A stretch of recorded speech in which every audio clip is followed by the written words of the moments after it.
Immigrants and pioneers from the Church of Jesus Christ of Latter-day Saints came to America seeking economic opportunity and religious freedom. They suffered much hardship and discrimination. These experiences formed a unique breed of people who embody the values of hard work, perseverance, resourcefulness, and ingenuity. A sense of community, abounding in charity, and the pure love of Christ are deeply engraved in the LDS DNA. They and the LDS leaders then and now know that the U.S. Constitution and America are the handiwork of our Savior.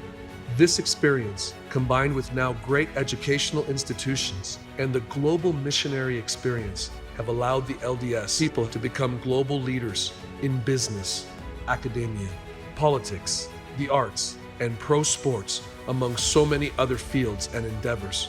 LDS people have always stood tall when in minority positions.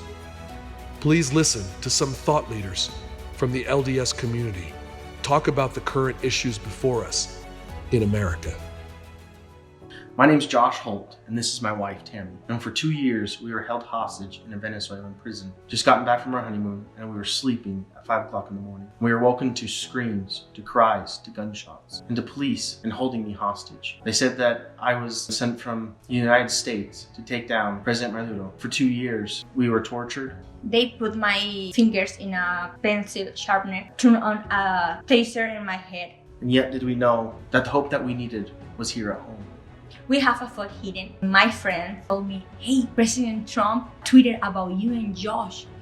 After being held hostage for 2 years and finding out that President Trump wanted us to go to the White House to meet him was amazing. I didn't even know if it was honestly real or if I was just dreaming. When I had the opportunity to sit down with President Trump in the White House, he expressed his concern for every American at home and abroad. When the Holts were released from Venezuela, this wasn't an accident. It didn't happen by itself. President Trump made it happen. He knew we had a U.S. citizen being locked up in Venezuela. He wanted to get him back. I was honored to be there when the Holts arrived in the Oval Office and were greeted by the president who brought about their release. In March of 2016, my son Mason was a missionary for the Church of Jesus Christ of Latter-day Saints and was blown up by a suicide bomber in the Brussels airport. Thank goodness he survived along with his 3 other colleagues. Not having the threat of ISIS in this world means everything to a parent, especially a parent of a missionary. I am grateful for President Trump. I'm grateful for what he does to protect us. I've never done anything politically before, really kind of kept my feelings close to the vest. But right now I feel like, we're under attack, and that makes me nervous for my kids. I've got 4 daughters, and after President Obama, I think felt like we're ready for a change and get back to some of those conservative values with freedom of choice and pro-life. And maybe the way the economy's been going with President Trump, I think he's getting things back to America. I have been very active in the political process as a wife of a former member of Congress and elected official, and I'm a Latter-day Saint. I've been asked if it's difficult to balance the life between being a Latter-day Saint and our beliefs within the church and the values that we hold dear, and being involved in the political process. It's not difficult at all. We find to be important in supporting the family and supporting and protecting life. There's only one choice in this election that will protect your religious beliefs, and that is Donald Trump. One of the most important things as a Latter-day Saint is to protect those things which we hold dear, which is our religious freedom and standing for God and country. And the Democratic Party, as we've seen, has removed God from the Pledge of Allegiance and God from our lives. If we stay silent, we give up our rights to all of those things which we hold so dear.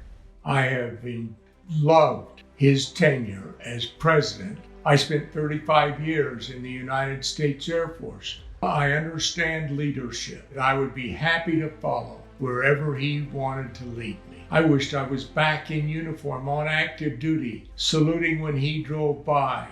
Our families have prayed together. We've talked about spiritual things together, and I've seen him go to the most vulnerable and quietly help them from his own resources and then gather and mobilize his cabinet and say, we have to do something about this. That's how we got the 988 number.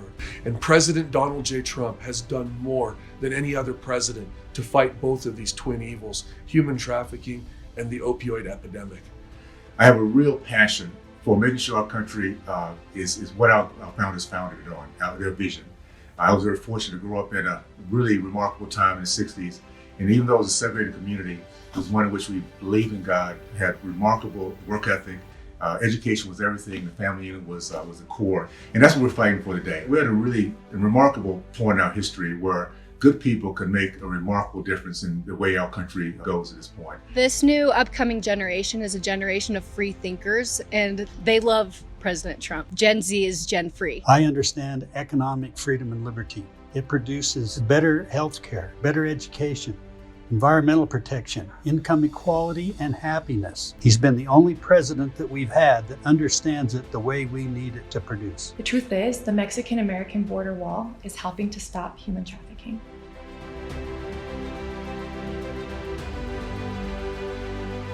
I support President Trump because he fights against human trafficking. As members of the church, we talk a lot about our personal agency and making choices and having options as we go through our lives. And President Trump understands freedom, liberty, giving it back to us, and in a way that we can govern our own lives. It's prosperity. You hear that word come out of the president's mouth a lot.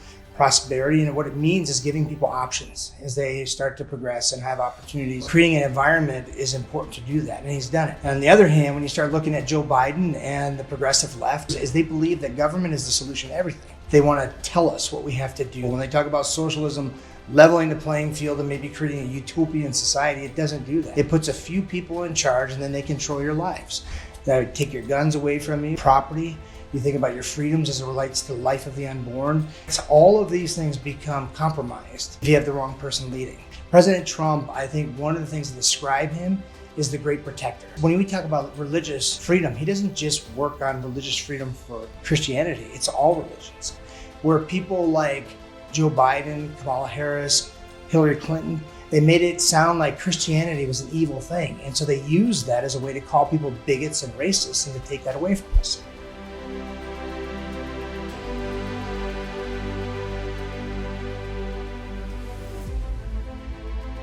To its core, the faith of my fathers is about individual choice and accountability. That will be no doubt best protected by President Donald Trump, our freedom to spread the gospel with other churches. But I will take a man that has a brash outside personality. I will take that brashness any day if he will save a child from suffering. It's easy to judge. It's easy to see the outside and think that's who you are. As a member of the Senate Judiciary Committee, I've been there for every one of the hundreds of nominees that President Trump has put in the federal court system. Justice Gorsuch and Justice Kavanaugh are fantastic additions to the Supreme Court, but that's just the beginning of the story. President Trump has also named hundreds of federal judges whose sole objective is to figure out what the right answer is under the law, and being willing to follow the law based on what it says rather than what some activist might wish that it said. That's exactly what America needs. He's made our country safer, better, and more inclined to follow the law and the U.S. Constitution than any other president in my lifetime. In late September of 2016, Donald Trump Jr.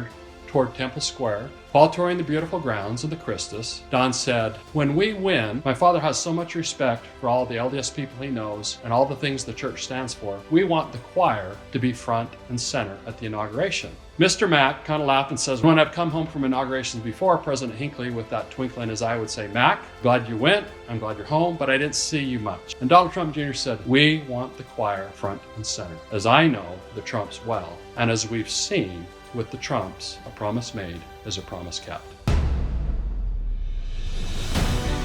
The Lord prepares tough people for tough tasks. Donald Trump was raised up at just the right time as one of those rough stone rollings. He's a Saul to Paul on the road to Damascus or the White House. I support President Trump because he supports the family unit. I support Donald Trump because he took on ISIS with the U.S. military and wiped them off the face of the earth.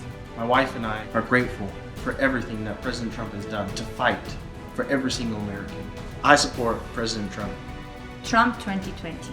I support President Trump because he's a warrior against human trafficking. I support President Trump because he's shown that the American dream is for everybody. I support President Trump because he supports and protects unborn children. Trump 2020. I support President Trump. Trump 2020. I didn't vote for Trump the first time, but I will this time because he's proved his point. He's a patriot.